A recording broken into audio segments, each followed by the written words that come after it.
Hey guys, it's Coach B. Wiley. Hope you're having a good week, a good day, and an even better year. I have another video for you today. It's all about Ask B. Wileys. I'm getting these out of the way before the new year sets in. They've just been stacking up on Kira.com. If you ever want to ask me a question, dating, relationship, breakup, communication, do it in my DMs.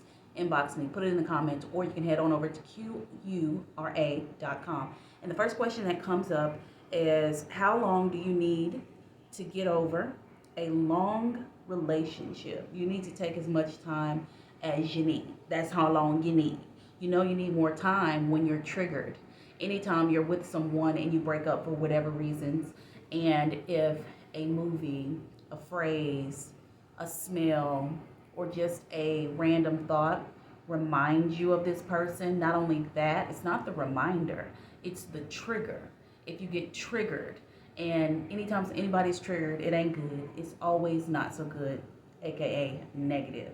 So if you are bothered, if you're moved, if you're shook, if your spirit is not sitting right, that's a telltale sign that you are not over this person. Now, it's not about how long, it's about the steps that you're taking each and every day, every hour sometimes, to get past that person. And you're not speeding. This is nothing that you want to speed and fly by. Absolutely not. You always want to go back and think about, do the deal, heal, forgive, surrender process that I talk about that. I talk about that in many of my videos. That's the process that I teach my clients about. You always want to run yourself by those steps, which means, in the quickest terms that I can give for you, is that you want to go back, think about that relationship, and it's all about you. And what I mean by that, what could you have done better? Could you have been a better partner when it came to communication? Could you have been a better lover when it comes to speaking their love language versus speaking your love language and loving them the way you want to be loved? Could you have been someone that was around more? Did you not prioritize them? Did you just use your time for whatever you wanted to do with your time most of the time? You have to think about those things. Then you have to think about the misunderstandings that you had. What caused the misunderstandings? What was the root of it? What part you played in it? Then we want to think about, if someone wasn't faithful, whether it be you or whether it be them, you played a part in it. And I know you're like, some people is just like, well, how did I play a part in this dude or this woman cheating on me? Right now I'm speaking to my women. When it comes to that, you have to think about, I'm sorry, that's my computer. When you think about the part that you played in it, the thing is, red flags just don't show up all of a sudden out the blue. Typically, there's red flags from the get go. And if you didn't pay attention to them, if you decided to ignore them for whatever reasons, or if you just said, all right, it is what it is, this is how men are, then that is you playing a part and sweeping things under the rug, not addressing what was really bothering you, and just going along to get along. You have to be emotionally intelligent, and you definitely have to be emotionally mature in order to face yourself and look yourself in the face and say, self, you know what? Had I communicated better, had I not just overlooked this, maybe we wouldn't be where we are right now. Maybe I wouldn't have pushed him away, unbeknownst to me, of cheating. Here, I wonder if I close this, if it will cut the light off. It might cut this light off. Maybe not. Sorry about that. So that's my laptop. I'm reading from my laptop. And so you have to just take time with self. That is the best thing for you to do to fully get that ball rolling out of that direction, out of that relationship, mentally, spiritually, and successfully.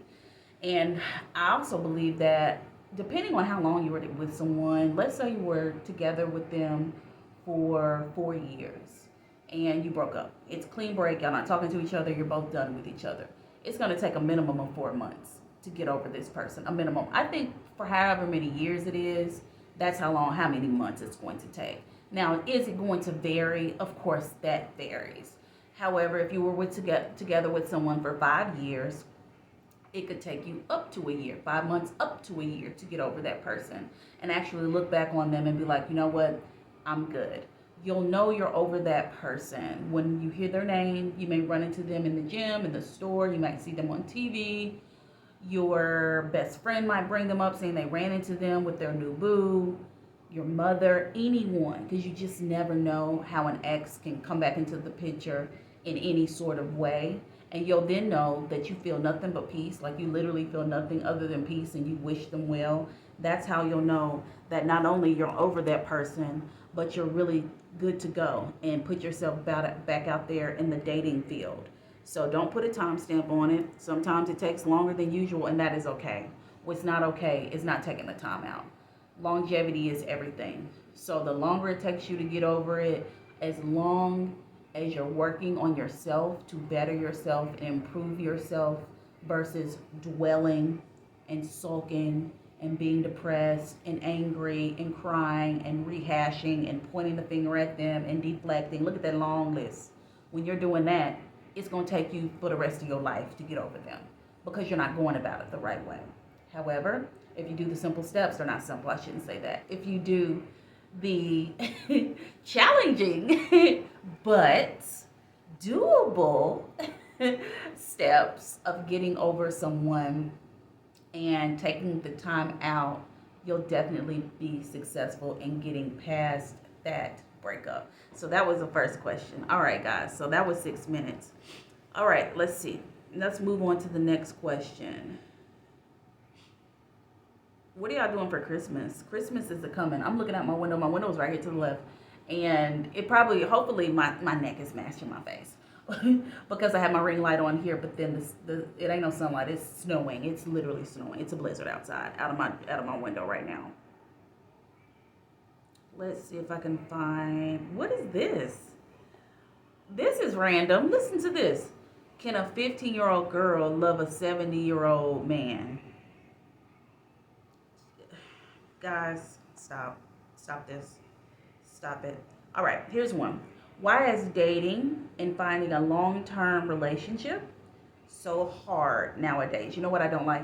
And I'm trying to eliminate it out of my vocabulary when it comes to certain things, specifically life's things, life's challenges, is the word hard. I'd like to replace, and I'd suggest you do it too, replace the word hard with the word challenge. Because when people say, oh, life is hard, oh, dating is hard, it's as hard as you make it. And mindset is everything. So if your mind has convinced yourself, if you've convinced yourself in your mind that living your life is hard, that losing weight is hard, that eating healthy is hard, that making money is hard, then it absolutely will be. Say no more. Say no more. I was listening, side note, I was listening something random by Steve Harvey. And he said basically that when you get up in the morning every day, you know, there's little workers. Just thinking about it, it's little workers in your head. They're going to work. So whatever you say you're going to do, whatever you decide, whatever you speak out is what got it. For example, you get up, and this is from Steve Harvey. You get up in the morning, you say, oof, today is a great day. Money is flowing. The hair, the skin is glowing.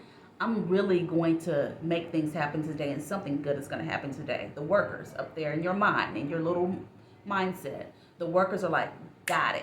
We got to align this with the universe, get things going for her. We're going to make everything in the world we can make happen today that's going to be good for her.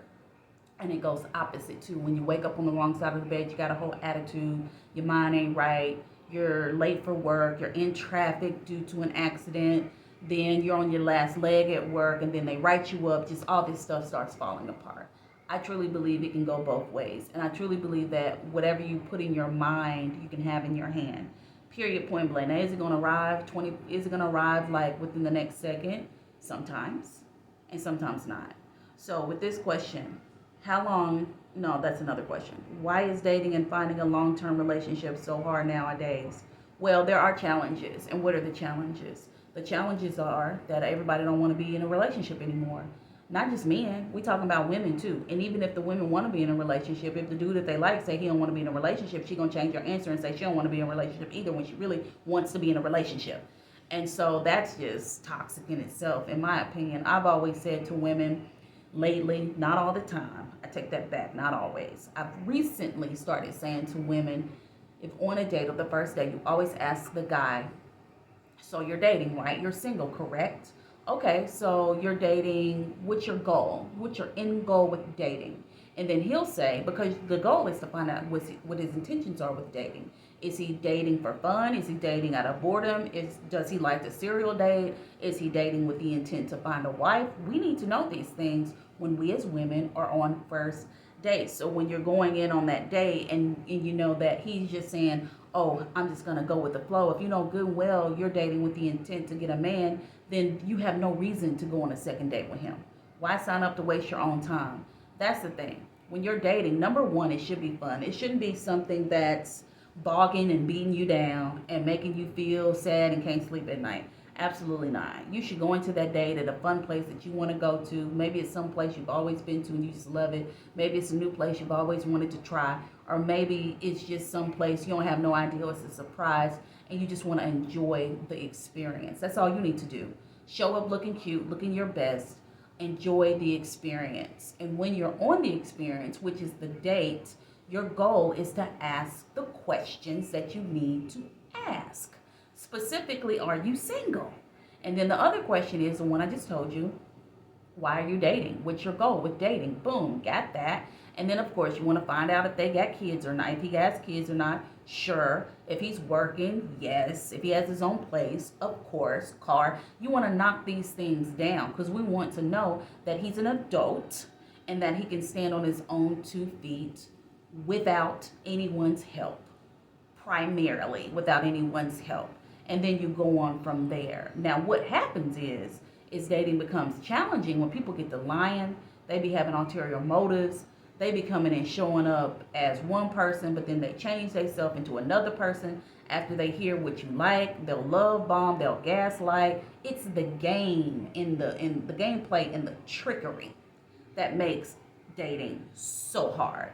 If people would just come in straight up, but that makes them vulnerable, and some people think they don't want to be vulnerable. Oh my gosh, if I'm vulnerable, they're gonna hurt me.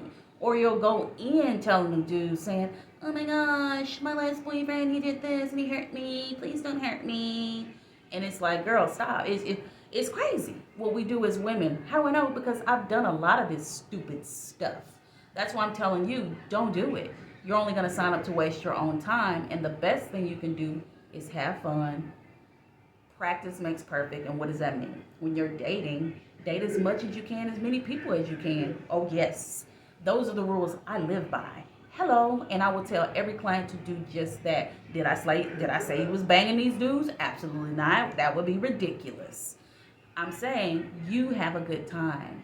That way you won't get so caught up in one dude that you got the hearts in your eyes, and now you don't put all your eggs in his basket, and he's just really going with the flow.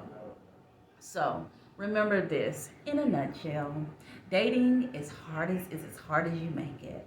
And at the end of the day, it doesn't have to be. It can be easy over like Sunday morning. All right, guys. So those are your 2 Ask Me Wildly questions for today. I hope you are well. Hope you enjoyed this video. I hope you're feeling good, feeling great. I hope you have a warm, cozy home to be in. I hope that you subscribe. If you like my videos, go ahead and subscribe. I don't even have a schedule. I'm just coming on here every day and doing a video. So if you don't see me here, check out TikTok and or my YouTube, what are they called? Shorts. There every day. I've done a video every single day this month. Today is December, I was about to say June. Where am I? Today is December 22nd. That's when this video is going up today. And I've done over 22 videos. However, I ended up skipping one day the other day of not recording. But because I record multiple videos a lot of the times, I'm still over 22 videos in 22 days. Ain't that something? I just decided at the beginning of this month that's what I was going to do, and here I am. Sometimes you see me with a little soft glam, soft beats. Sometimes you see me in my bed under the sheets with no makeup on at all. Hope I don't scare you, but if I do, listen to the word, listen to the message, share it with a friend. If you made it this far, feel free to like this video. If you like the video, like the video. And outside of that, follow me on other forms of platform, other social media. Coach B. Wiley, Instagram, YouTube, Facebook, Twitter, TikTok, and I think that's it. And then I always put my links below. That way you don't even have to, if you haven't even made it this far, you're in my links. I think that's it. That's it. I'm done. Talk to you later.